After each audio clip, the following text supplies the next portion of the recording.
This week I've got Life of the Party, which stars Melissa McCarthy and is co-written by her and her husband, Ben Falcone. And then Ben Falcone is the director. And I always get a little bit concerned when I see a movie that has a couple or a family involved in the kind of creative direction side of it, just because you wonder, hey, are they going to be able to objectively, like how hard would it be to objectively direct your wife or take direction from your husband or vice versa? So that was definitely a consideration going in.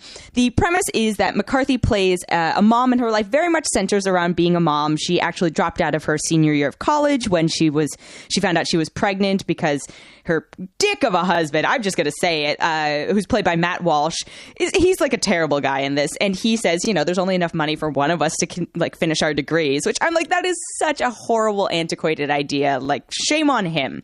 So they are dropping their daughter off for her senior year of school, and he unceremoniously delivers the news that he has fallen in love with someone else and wants a divorce.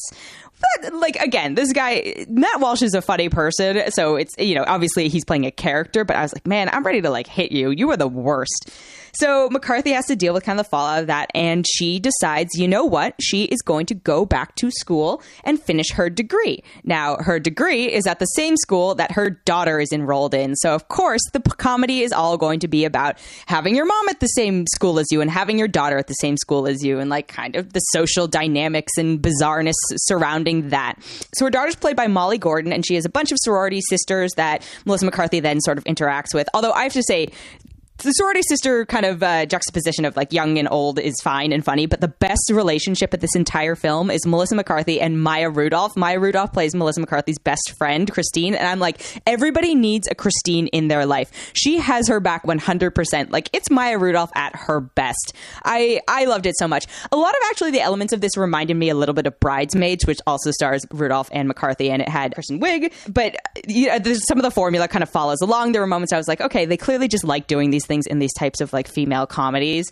So there's a lot of humor around, college partying, age discrepancies. My concern with Melissa McCarthy movies usually is that a lot of the times the humor plays on her size or her homeliness in comparison to other characters. But I'm like, Melissa McCarthy is actually not an unattractive person necessarily. She's not that big of a person. And it just kind of feels a little demeaning to her. And I know she keeps playing into these roles because those are the roles she's getting. But I'd love to see her in something that, I don't know, I'd love to see her in a drama.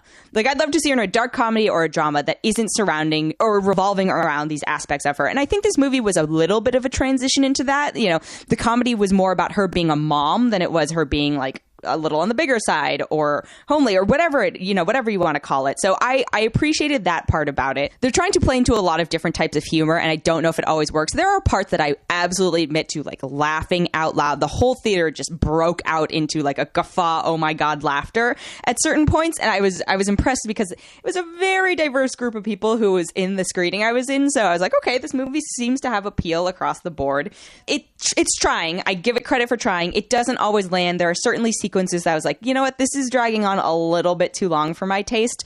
But overall, I still enjoyed it. It's not the most original. It's not going to be the greatest thing I've seen. But aside from Blockers, I think it's one of the better comedies this year, but that's not really saying a lot. So that all being said, I personally enjoyed Spy and I love Bridesmaids. So I'm a Melissa McCarthy fan, I guess. I haven't seen her other work. I know she was on Gilmore Girls, and I know she's on, what was it, Mike and Molly. But I love her movie stuff for the most part. So, take that into consideration. Also, if you're not actually the biggest fan of hers, if you don't like the movie she's done so far, this might be a good transitional one for you where you'll find her more palatable.